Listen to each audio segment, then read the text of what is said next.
Hello guys, आज हम बात करने वाले हैं RDBMS और नो एसक्यूएल के ऊपर में। मेनली ये है दोनों डेटाबेस के टाइप्स हैं।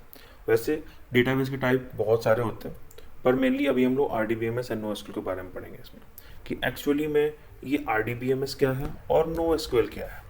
और आप इस वीडियो के बिहार पे पता लगा सकते हो, खुद भी जज कर सकते हो कि RDBMS और नो एसक्यूएल में क्या डिफरेंसेस होंगे। हाँ, मेनली अब हम पूरा डीप लेवल पे जाके इस चीज़ को डिस्कस नहीं कर रहे हैं अभी, पर मेनली हमें से आपको आइडिया सा मिलेगा कि RDBMS और नो एसक्यूएल क्या है, वो हम फर्दर वीडियोस में करेंगे।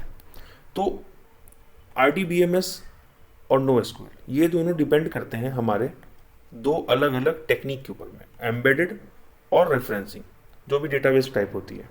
क्योंकि डेटाबेस का मतलब ये होता है कि डेटा का सेट रखना विथ रिलेशन मैपिंग के साथ में भी काम करना, पर ये दोनों डिपेंड करता है इन दोनों के कंसेप्ट के ऊपर में। अब हम आगे जानेंगे कि कौन सा एम्बेड का यूज़ करता है और कौन सा रेफरेंसिंग का यूज़ करता है और कैसे कैसे यूज़ होती है।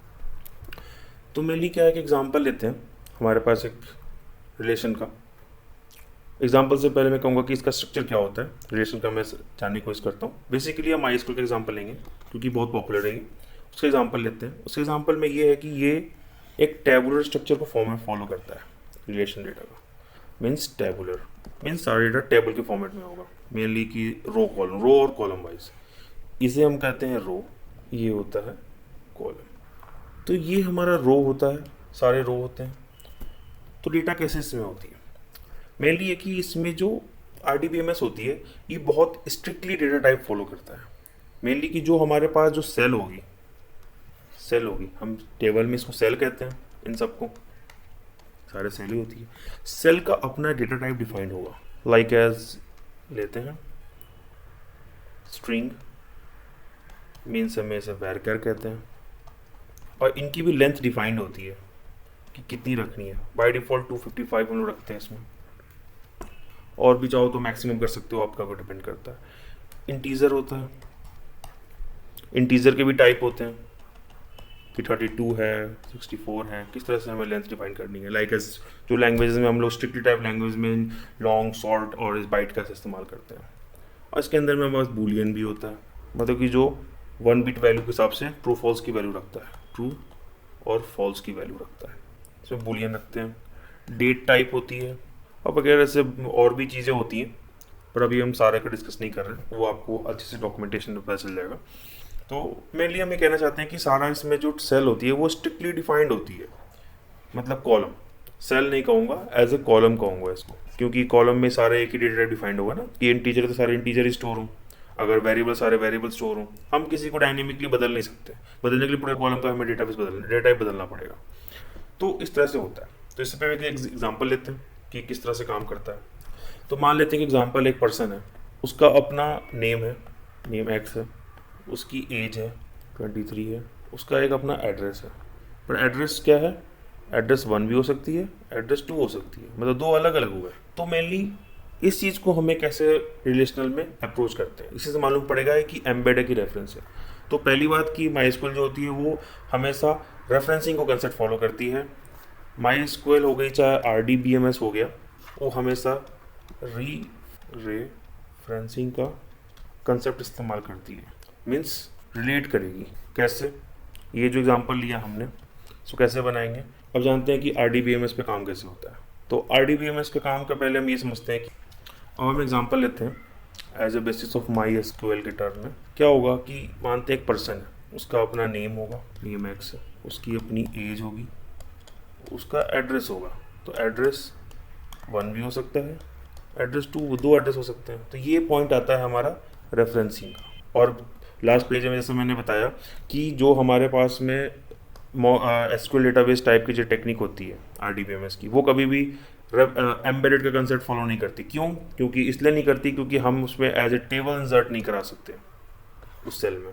तो इसलिए हमें यहाँ पे अब कैसे करते हैं ये हमें देखना। हमने एक टेबल बनाया जिसका हमने रो को ID हुई, पर्सन नेम हुआ, ये हमने करा दिया। इसके एड्रेस हम कहीं और स्टोर करेंगे। ये हमारा पेरेंट टेबल है, मतलब कि पर्सन टेबल है।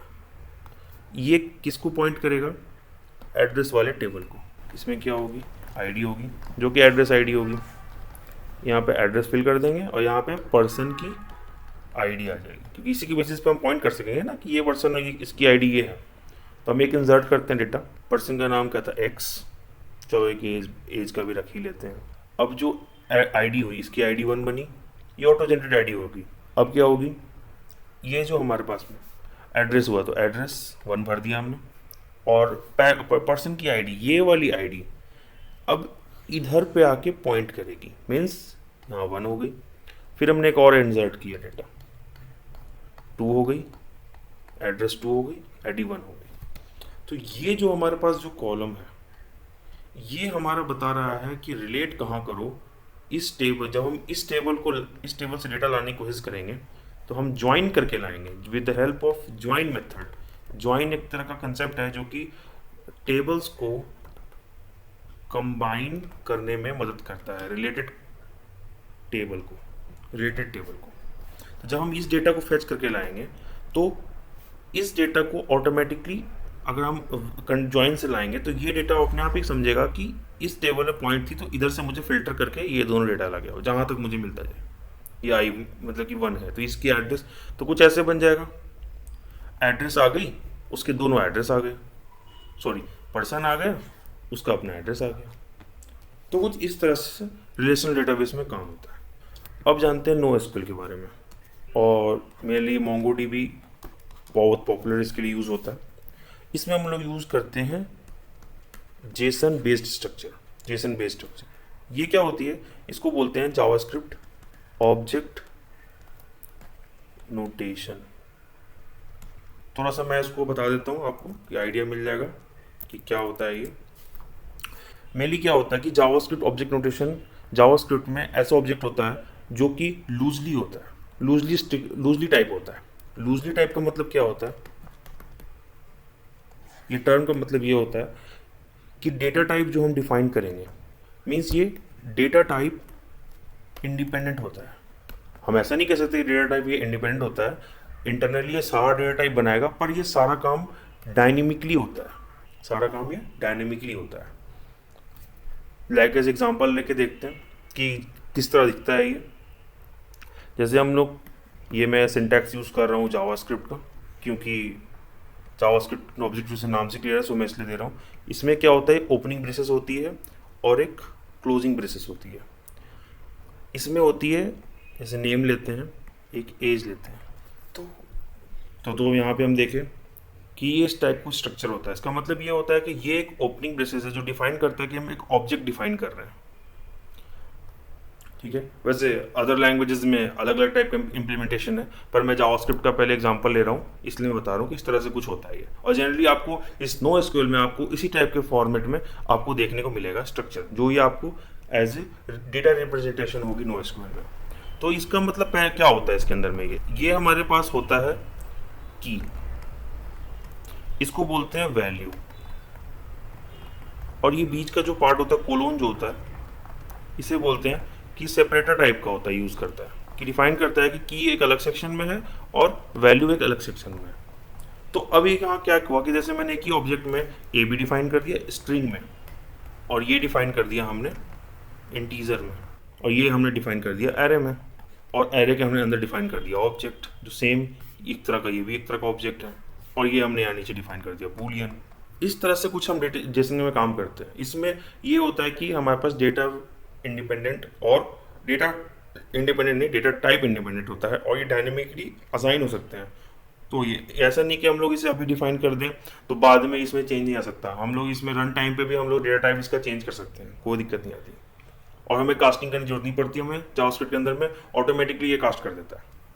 अब यही कि अब मैंने जो पहले जो एग्जांपल बताया था आपको कि टेबलर सिस्टम में कैसे हम लोग वहाँ पे डेटा ऑब्जेक्ट बनाए थे, सो मैंने इसी आपको ऑब्जेक्ट के अंदर में एक बता दिया कि जो पिछला एग्जांपल था हमारे पास में वो कैसे यहाँ पे आ गया। तो उसमें फ्लैग मैंने नया ट्रू जोड़ दिया। जैसे हमने क्या किया कि नेम भी था, उसका एज भी था, और हमने यहाँ पे इसको एज एम्बेड कर दिया, एक नया एक तरह का। तो ये हमने देखा कि ये यहाँ से एम्बेड हो गया। अब मैंने कहा कि रेफरेंसिंग के लिए तो मुझे हमेशा क्या कहते हैं कि इसकी जरूरत पड़ती है, पर मैंने एरे ले लिया। हमने देखा कि यहाँ पे ये हमने एम्बेड किया है।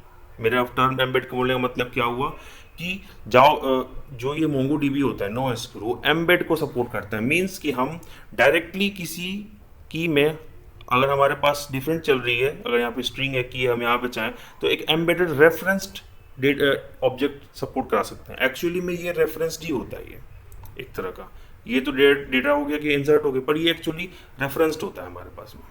बट इसको हम एम्बेड करा सकते हैं इस तरीके से। यहाँ पे हमें इसके लिए अलग सा एक सेट बनाने की जरूरत नहीं पड़ेगी।